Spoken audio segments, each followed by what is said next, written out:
है संस्कृत दिग्दर्शिका। तो देखिए पहला ही पाठ है और नाम है भोजस्य औदार्यम। इसका मतलब क्या है पहले हम लोग जानते हैं। लिखा है भोजस्य, भोजस्य माने राजा भोज की, औदार्यम माने होता है उदारता, औदार्यम माने उदारता। उदारता का मतलब दया, कि राजा जो भोज थे वो कितने बड़े दयालु व्यक्ति थे, कृपालु व्यक्ति थे, वो कृपा करते थे लोगों के ऊपर। तो राजा भोज की उदारता ये पाठ का नाम है। तो इस पाठ में जब हम लोग चलेंगे तो देखेंगे कि कई कई बार की घटनाएं केवल बताया गया है कि राजा भोज ने कब कब अपनी उदारता दिखाई है, राजा भोज कब कब उदार हुए थे। तो कुछ घटनाओं के माध्यम से बस उनके बारे में बताया गया है। चलिए अब हम लोग देखते हैं कि पाठ में क्या है। लिखा है ततः कदाचिद द्वारपाल आगत्य महाराजं भोजम प्राह। तो देखिए लिखा है ततः, ततः माने तब, कदाचिद माने कभी, द्वारपाल माने द्वारपाल जो दरवाजे पर खड़े रहते हैं वो द्वारपाल, आगत्य माने आकर, महाराजम भोजम माने महाराज भोज से, प्राह माने बोला। तो इसको समझिए, कहानी शुरू होती है कि एक बार की बात है, तो वो उस बात को कैसे यहाँ लिखा गया है कि तब कभी द्वारपाल आकर महाराज भोज से बोला। क्या बोला? देव अर्थात हे देव, कौपीनावशेषो, कौपीनावशेषो का मतलब होता है केवल कौपीन पहना हुआ, केवल लंगोट पहना हुआ। विद्वान माने विद्वान, द्वारी माने दरवाजे पर, वर्तते माने है खड़ा है। तो उसने आकर के क्या बोला कि हे महाराज, हे देव, दरवाजे पर कोई एक लंगोट पहने हुए खड़ा है, मतलब कोई एक विद्वान है और वो केवल लंगोट पहने हुए है। इति माने इतना उसने कहा। तो राजा क्या बोला? प्रवेशय, प्रवेशय माने प्रवेश कराओ। राजा ने कहा ठीक है प्रवेश कराओ। इति माने इतना या ऐसा, प्राह माने बोला। तो राजा बोला प्रवेश कराओ। अब देखिए ततः माने तब, प्रविष्टः माने प्रवेश करके, सह माने वह, कवि माने कवि। तब प्रवेश हुआ वह कवि अर्थात प्रवेश करके वह कवि, भोजम आलोक्य, भोज को देखकर, राजा भोज को देखकर, अद्य माने आज, मे माने मेरा, दारिद्र्य नाशो माने गरीबी का नाश, भविष्यतीति माने हो जाएगा, ऐसा, इति इसमें देखिए लिखा है भविष्यति इति, हो जाएगा ऐसा, मत्वा माने मानकर, तुष्टः माने प्रसन्न होकर, हर्षा श्रुणी माने खुशी के आंसू, मुमोच माने बहाने लगा। अब ध्यान से सुनिए, वह कवि क्या किया? प्रवेश किया और प्रवेश करके राजा भोज को देखा और फिर सोचा कि आज मेरे गरीबी का नाश हो जाएगा, ऐसा मान करके खुशी से आंसू बहाने लगा। और राजा तम आलोक्य, राजा माने राजा भोज, तम आलोक्य माने उसको देखकर, प्राह माने बोले, राजा उसको देखकर बोले। क्या बोले? कवे, हे कवि, किम रोदिसी, क्यों रोते हो? इति माने इतना। राजा ने क्या पूछा कि क्यों रोते हो हे कवि, क्यों रोते हो? ततः तब, कविराह, कवि आह, तब कवि बोले। क्या बोले? राजन अर्थात हे राजन, आकर्णय, आकर्णय माने सुनो, मद गृह स्थितिम, मद माने मेरी, गृह माने घर की, स्थिति माने हालत को, मेरे घर की हालत को सुनो। अब देखिए इसको कहानी की तरह हम लोग समझते हैं। क्या है? तब कभी द्वारपाल आकर के महाराजा भोज से बोला कि हे देव, केवल कौपीन पहना हुआ कोई विद्वान दरवाजे पर खड़ा है। तो राजा बोले कि ठीक है उसको प्रवेश कराओ। तब प्रवेश करके वह कवि राजा भोज को देखा और देख करके सोचा कि आज तो मेरी गरीबी का नाश हो जाएगा, ऐसा मान करके खुशी के आंसू बहाने लगा। राजा उसको देखकर बोले कि ऐ कवि क्यों रोते हो? तो वो बोला कि राजन मेरे घर की हालत सुनिए। अब देखिए घर की हालत वो कैसे सुना रहा है, श्लोक के माध्यम से वो कवि बता रहा है। तो देखिए कैसा है श्लोक। अयेला जानू चै पथि वचन माकर्ण्य गृहिणी शिशौ कर्णौ यत्नात् सुपीतवती दीनवदना मयि क्षीणोपाये यदकृतं दृशावश्रुबहुले तदान्तः शल्यं मे त्वमसि पुनरुद्धर्तुमुचितः। देखिए कितनी अच्छी बात कहता है वो कवि।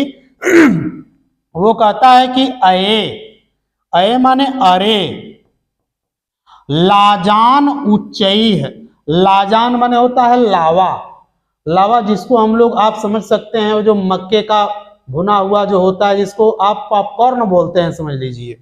तो वो लावा को अरे लावा ले लो, ऐसी उच्चैः माने ऊंची आवाज को, पथि माने रास्ते में, वचनम माने वाणी को, आकर्ण्य माने सुनकर, गृहिणी माने पत्नी।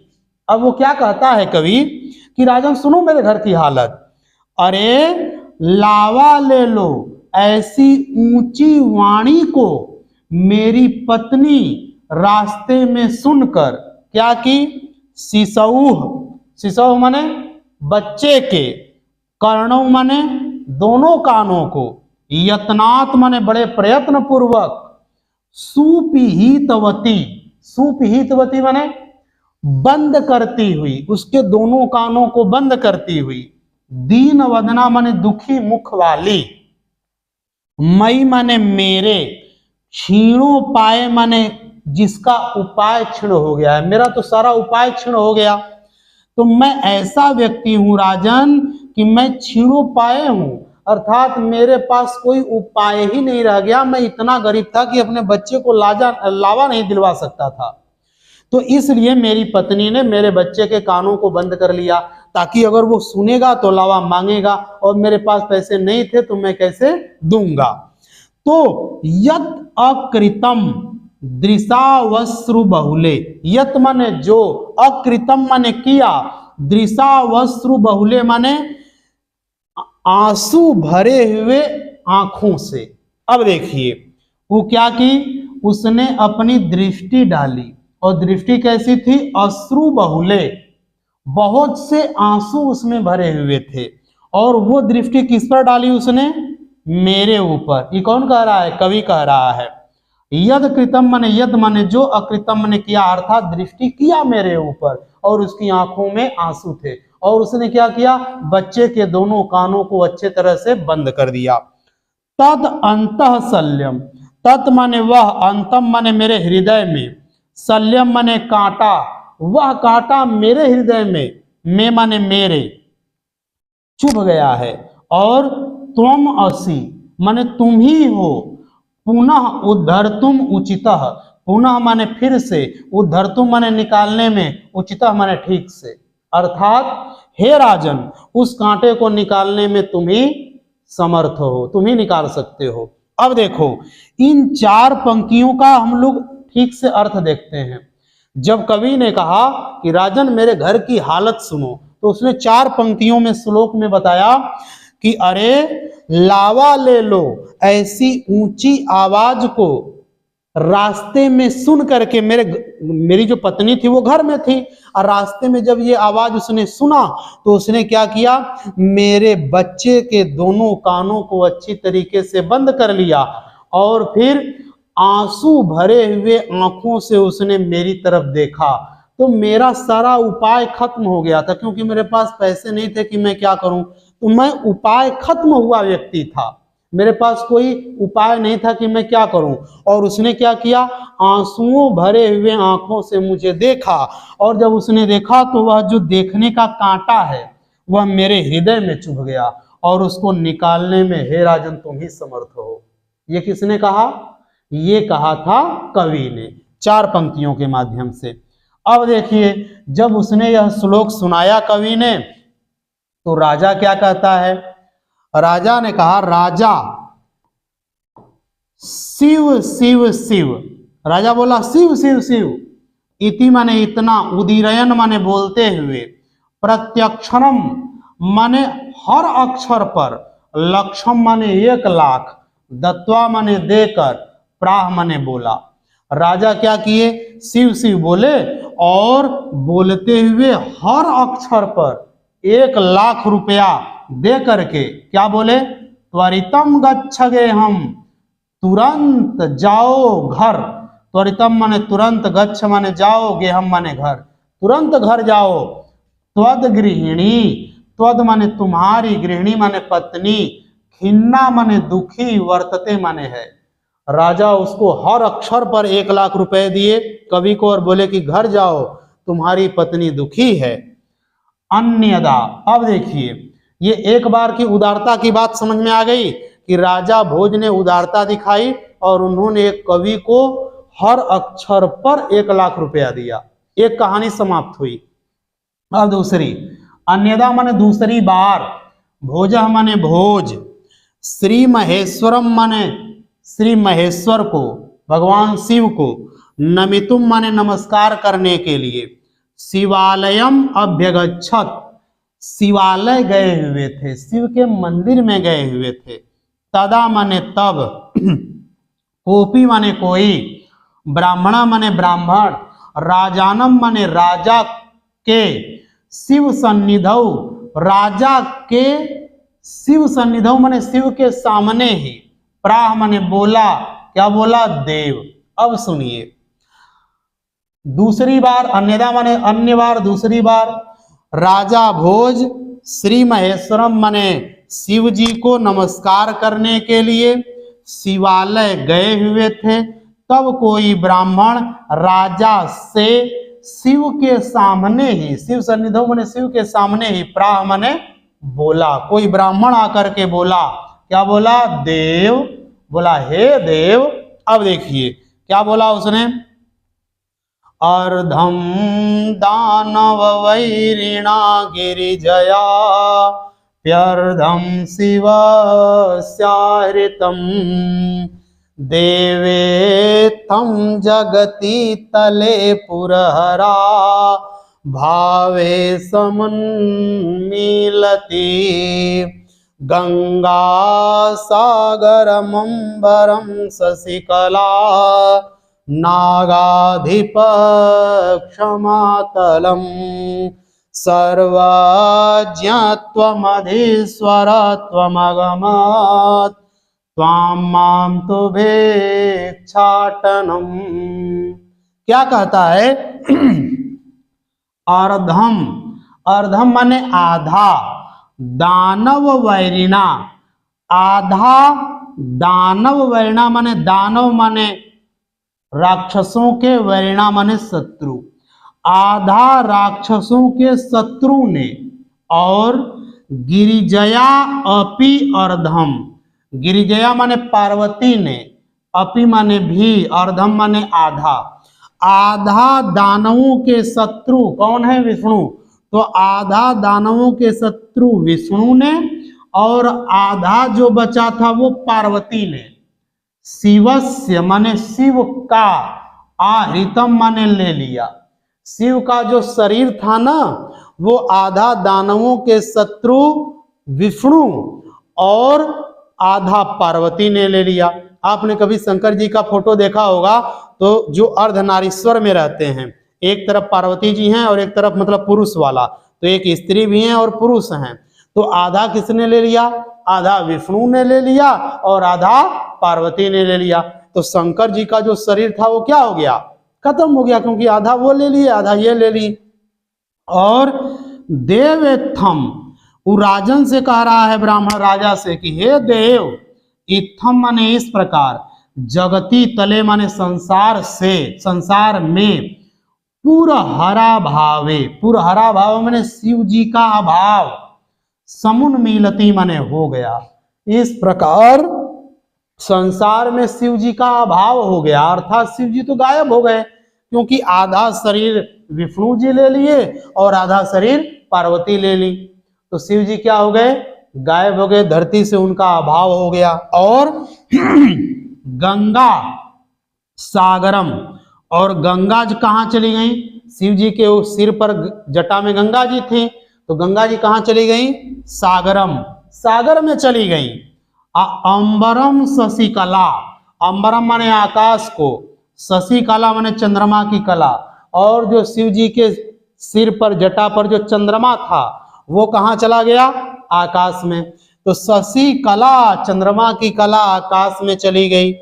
नागाधिपः, नागाधिपः माने जो भगवान शिव के गले में सांप रहता है, वो सांप कहाँ चला गया, क्षमातलम, क्षमातलम माने पाताल लोक में, और आपके गले, उनके गले का जो सांप था वो कहाँ चला गया, वो पाताल लोक में चला गया।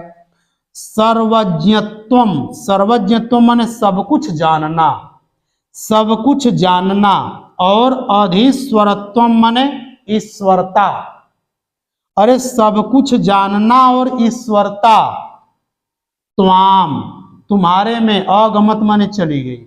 और हे राजन, शिव जी के पास जो सर्वज्ञता का गुण था और ईश्वरता का गुण था वो सब आप में चला गया, तुम्हारे में चला गया। अम्माम माने मुझको, तू माने केवल, तो भिक्षाटनम माने केवल भिक्षा वाला मिला। अर्थात क्या कहता है ब्राह्मण, इसको 4 लाइन को पूरा अर्थ समझिए। वो कहता है कि हे देव, देखिए शिव जी का आधा शरीर दानवों के शत्रु विष्णु ने ले लिया और आधा शरीर पार्वती ने ले लिया। इस प्रकार हे महाराज, संसार से शिव जी का अभाव हो गया, शिव जी गायब हो गए, तो क्या हुआ, तो गंगा जी सागर में चली गई, चंद्रमा था वो आकाश में चला गया, जो सर्प था वो सर्प पृथ्वी वो पाताल लोक में चला गया, और जो सर्वज्ञता और ईश्वरता का गुण था वो आपको मिल गया, और भिक्षा मांगने वाला गुण मुझे मिल गया। अब बताइए मैं क्या करूं, मैं तो भिक्षा मांगता रहता हूं। अब ये बातें सुन करके कि अद्भुत श्लोक कहा है इसने कि शिव जी का भीख मांगने वाला गुण मुझे मिला, तो ये सुन करके जो राजा थे, राजा तुष्टः, तुष्ट माने प्रसन्न हुए, और तस्मै माने उसको, प्रत्यक्षरम माने हर अक्षर पर, लक्षम ददौ माने 1 लाख दिए, इसको भी राजा ने हर अक्षर पर 1 लाख दिया। अब देखिए 2 घटनाएं हो गई, राजा ने एक बार उधर दिया था एक कवि को और फिर दूसरी बार एक ब्राह्मण को दिए। अब देखिए दूसरी घटना, अन्यदा माने दूसरी तीसरी बार, किसी और बार, राजा समुपस्थिताम माने उपस्थित हुई, राजा उपस्थित हुई, सीताम माने सीता से, प्राह माने बोले।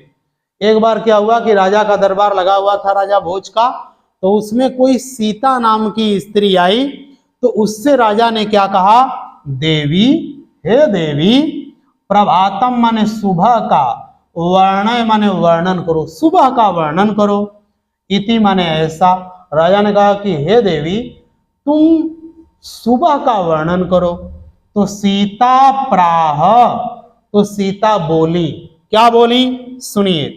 अब कहती हैं सीता, इन्होंने भी श्लोक के माध्यम से कहा है, तो कहती हैं कि विरल विरला स्थूलास्तारा कला विवस जना मन इव मुने सर्वत्रैव प्रसन्नमभून्नभ अपसरति च ध्वान्तं चेत्तात् सतामिव दुर्जनः व्रजति च निशा क्षिप्रं लक्ष्मी रनुद्यमिनामिव। ये श्लोक सीता ने कहा। तो देखिए इस श्लोक में क्या कहती हैं सीता कि वीरल विरलाह, विरल विरलाह माने दूर दूर, क्या हो गया दूर दूर। स्थूलाह ताराह, स्थूलाह माने बड़े बड़े, ताराह माने तारे, बड़े बड़े तारे दूर दूर हो गए हैं। कैसे? कलाविव, कलौ इव, कलौ माने कलयुग में, इव माने समान, सज्जना माने जैसे सज्जन लोग, जैसे कलयुग में सज्जन लोग कहीं कहीं दिखाई देते हैं, वैसे ही बड़े बड़े तारे भी अब कहीं कहीं ही दिखाई दे रहे हैं। अब देखिए सुबह का वर्णन कर रही हैं सीता, तो सुबह में क्या होता है, जो छोटे छोटे तारे होते हैं वो छिप जाते हैं, कहीं कहीं पर बड़े बड़े तारे दिखाई देते हैं। तो वही कह रही हैं कि जैसे कलयुग में सज्जन लोग कहीं कहीं ही दिखाई देते हैं, वैसे ही सुबह के समय में बड़े बड़े तारे भी अब कहीं कहीं ही दिखाई दे रहे हैं। और मन इव मुनेह, मुनेह माने मुनि ऋषि, इव माने समान, मन माने मन, मुनि के मन के समान, सर्वत्र इव माने सब जगह, प्रसन्नम अभूत नभः, प्रसन्नम माने प्रसन्न, अभूत माने हो गया है, नभः माने आकाश। यदि आप इसको अलग अलग लिखेंगे तो ये हो जाएगा प्रसन्नम, और म का जो अ है वो निकलेगा तो हो जाएगा अभूत, और फिर हो जाएगा नभः। प्रसन्नम अभूत माने हो गया है, नभः माने आकाश। तो आकाश किसके समान प्रसन्न हो गया है? तो मुनि के मन के समान। जैसे ऋषि मुनियों का मन हमेशा स्वच्छ रहता है, साफ रहता है, वैसे ही आकाश भी साफ स्वच्छ प्रसन्न हो गया है। और अपसरति, अपसरति माने जा रहा है, बीत रहा है, और माने च माने और, ध्वांतम माने अंधकार, और अंधकार जा रहा है, चित्तात माने चित्त से, सताम इव, सताम माने सज्जनों के, इव माने समान, दुर्जनः माने दुष्ट लोग। जैसे सज्जन व्यक्ति के चित्त से, मन से दुष्ट लोग निकल जाते हैं, वैसे ही अंधकार भी धीरे धीरे अब क्या कर रहा है, जा रहा है, निकल रहा है। व्रजति और जा रही है, क्या? निशा, च माने और, निशा माने रात, रात क्या कर रही है, जा रही है।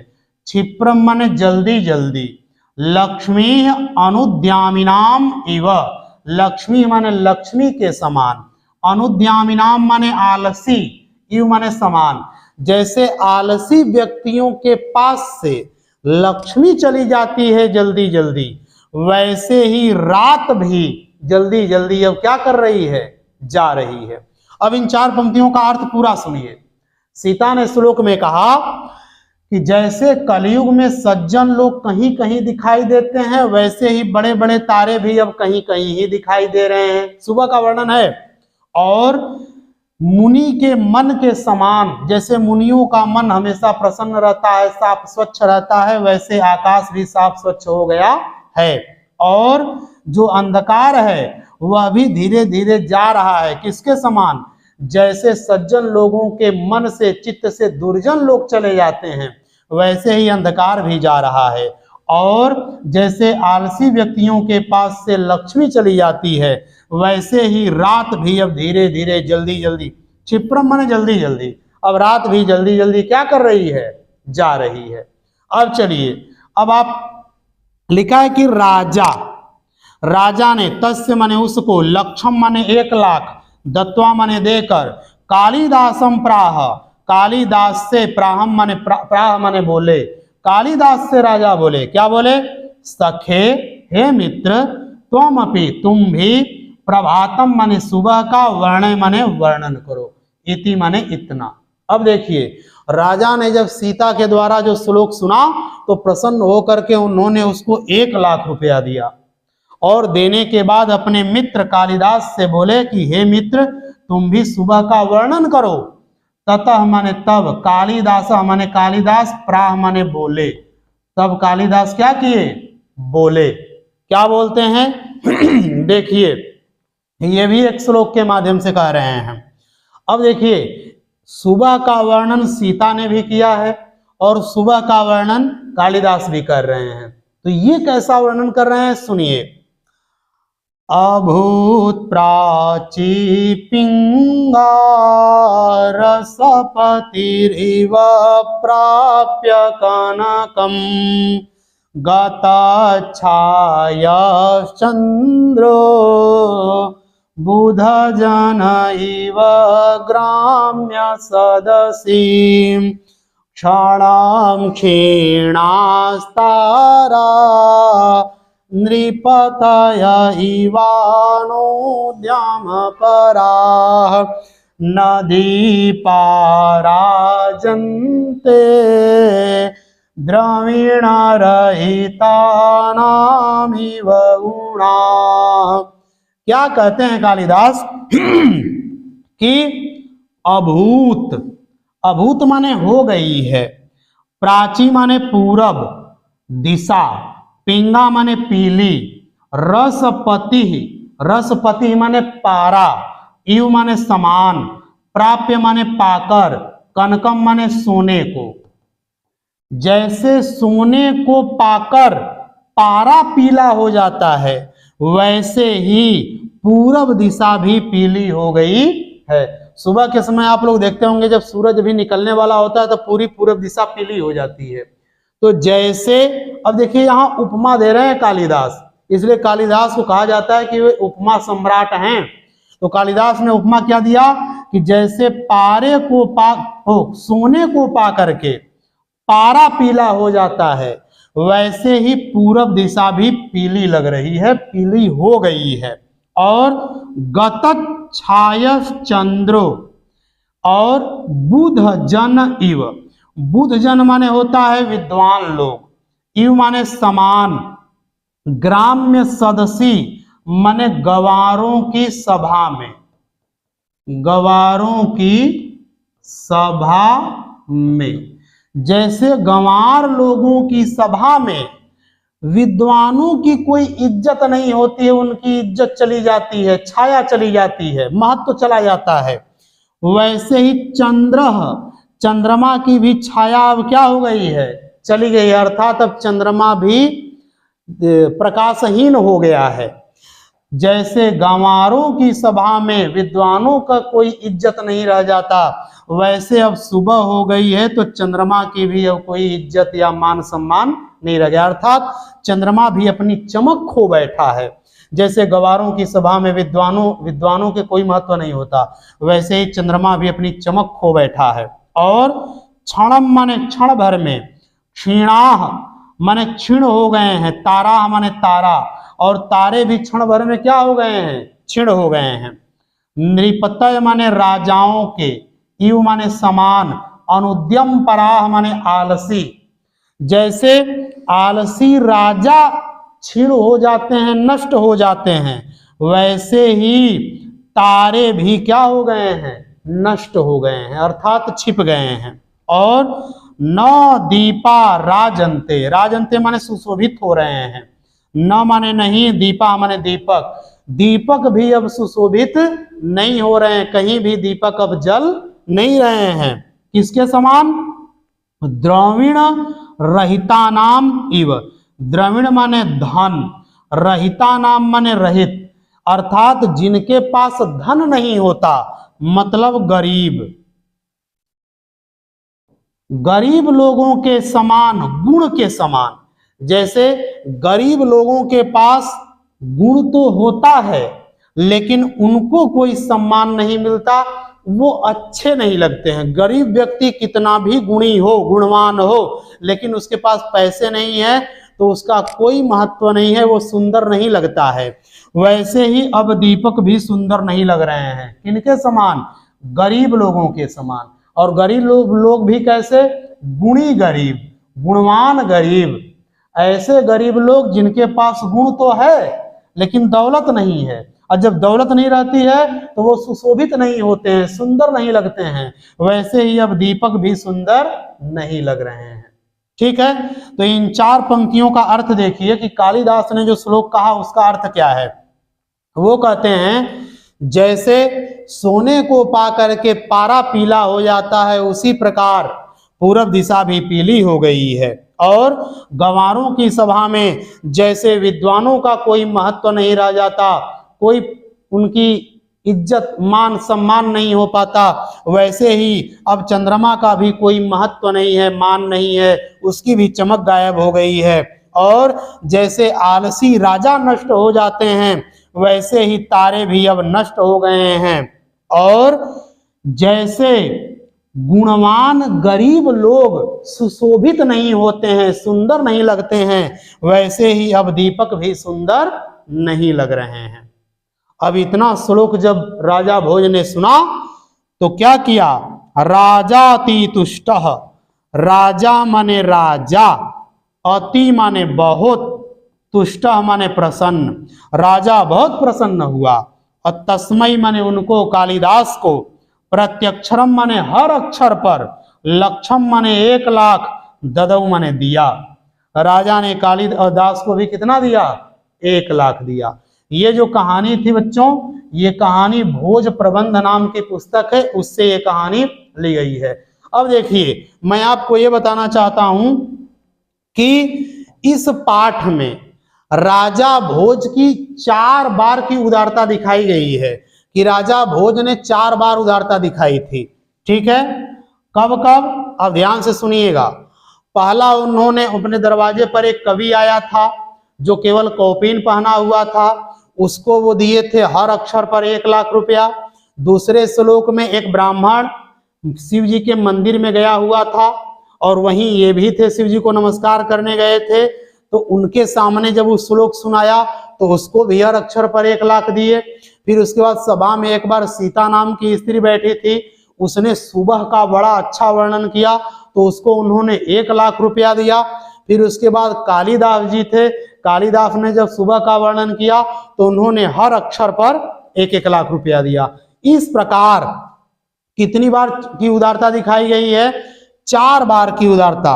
राजा भोज की 4 बार की उदारता यहाँ पर दिखाई गई है कि राजा भोज ने 4 बार वैसे किया था। अब ये जो श्लोक हैं, इन श्लोकों का आपको अर्थ याद होना चाहिए। जैसे देखिए,